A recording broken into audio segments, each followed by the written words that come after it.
बिस्मिल्लाहिर्रहमानिर्रहीम। अस्सलाम वालेकुम व्यूवर्स, मैं हूँ मोमना। व्यूवर्स, आजकल मैं आपके साथ हज़रत मूसा अलैहिस्सलाम की स्टोरी शेयर कर रही हूँ। हज़रत मूसा अलैहिस्सलाम फ़िरौन के महल में पहुँच गए। यहाँ तक तो आप सुन चुके हैं कि वो जब महल में पहुँच गए तो दूध पीने का मसला पेश आया था और उसके लिए किसी औरत को ढूंढ रहे थे कि जिसका दूध हज़रत मूसा अलैहिस्सलाम पी सके। तो किसी और औरत का दूध तो वो नहीं पी रहे थे, तो अल्लाह का हुक्म था, ज़ाहिर बात है, उनकी वालदा की आंखों की ठंडक उनको वापस मिलनी थी। करते करते हज़रत मूसा अलैहिस्सलाम वापस अपनी वालदा के पास पहुँचे और उनका दूध पीने लगे। तो अल्लाह ताला ने ये बात हज़रत मूसा अलैहिस्सलाम को उस वक्त बताई जब हज़रत मूसा अलैहिस्सलाम को अल्लाह ताला ने हम कलामी का शर्फ बख्शा था। तो अल्लाह ताला ने फरमाया कि ए मूसा, तुझ पर मैं 2 मरतबा एहसान कर चुका हूँ। एक मरतबा एहसान उस वक्त किया जब तुम अपनी माँ से बिछड़ गए और उसमें दरिया में तैरने लगे तो हमने तुझे बचा लिया। दूसरा एहसान तुम पर यह किया कि तुम्हारी वालदा तुम्हें दोबारा से मिल गई। वो फ़िरौन के महल में जाने के बावजूद वापस अपनी माँ की गोद में जा चुके थे। हज़रत मूसा अलैहिस्सलाम दूध पीने लगे तो हज़रत आसिया को आके बताया, उनकी जो कनीज़ें थी उन्होंने बताया कि वो एक खातून है, गरीब है, तो उसका दूध जो है ना हज़रत मूसा अलैहिस्सलाम ने कबूल कर लिया। तो वो बड़ा खुश हुए। उन्होंने कहा कि आप हमारे महल में आकर रहें, हम आपको बहुत सारा इसका जो है ना मुआवजा अदा करेंगे। तो उन्होंने कहा नहीं, मैं महल में तो नहीं रह सकती क्योंकि मेरे अपने छोटे छोटे बच्चे हैं और दूसरा मेरा खामद भी है, मैं अपने घर को नहीं छोड़ सकती, लेकिन मैं इस बच्चे को दूध ज़रूर पिलाऊंगी।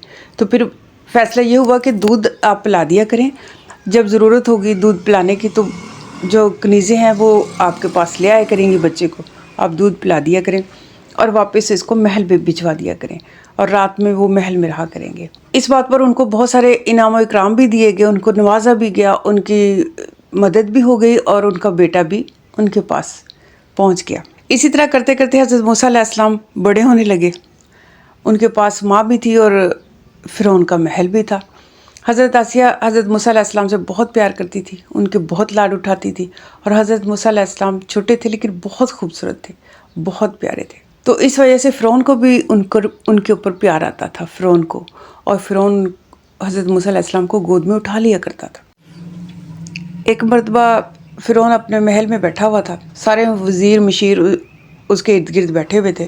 तो फ़िरौन अपने तख्त पर था, हज़रत मूसा अलैहिस्सलाम फ़िरौन की गोद में थे। तो फ़िरौन की लंबी लंबी दाढ़ी थी। हज़रत मूसा अलैहिस्सलाम चूँकि बच्चे थे, लेकिन अल्लाह ताला की तरफ से था कि हज़रत मूसा अलैहिस्सलाम ने उसकी जो थी खुदाई को ख़त्म करना था, वो ख़ुद को खुदा मानता था, तो अल्लाह ताला ने उस चीज़ को ख़त्म करना था हज़रत मूसा अलैहिस्सलाम के ज़रिए। तो हज़रत मूसा अलैहिस्सलाम ने ऐसे खेलते खेलते फ़िरौन की दाढ़ी को पकड़ा और ज़ोर से खींच दिया।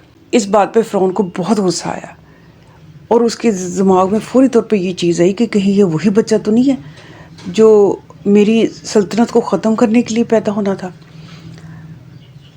तो उसने कहा कि इस बच्चे को फ़ौरी तौर पर कत्ल कर दिया जाए। अब जो वज़ीर मशीर थे उन्होंने कहा कि नहीं, ये छोटा बच्चा है, इसको इस चीज़ की सेंस नहीं है, इसने तो वैसे बच्चे की आदत होती है वो बाल खींच देता है, इसने इस सेंस में बाल खींच दिए। फिर उन्होंने कहते नहीं, ये वही बच्चा होगा। फिर वहाँ पर एक बुज़ुर्ग था, उसने कहा कि ऐसा करें कि इस बच्चे के आगे ना हीरे जवाहरात रखें और एक साइड पर कोयले रखें, जलते हुए कोयले रखें। देखें अगर ये बच्चा हीरे जवाहरात को पकड़ेगा तो समझे कि ये बच्चा वही है, अगर ये कोयले को पकड़ के मुंह में डालेगा तो आप समझे कि ये बच्चा मासूम है।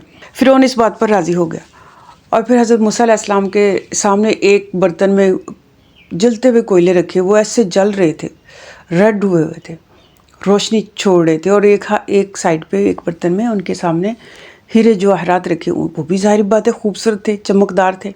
तो हज़रत मूसा अलैहिस्सलाम ऐसे जब हीरे की तरफ बढ़ने लगे, उसे पकड़ने लगे, तो अल्लाह ताला की तरफ से हुक्म हो गया, मूसा नहीं, कोयला पकड़ के मुंह में डालो ताकि तुम्हारी जान बच जाए। तो हज़रत मूसा अलैहिस्सलाम ने ऐसे कोयले को पकड़ा और फटाफट से मुंह में डाल लिया, जैसे कि मुंह में बच्चे डालते।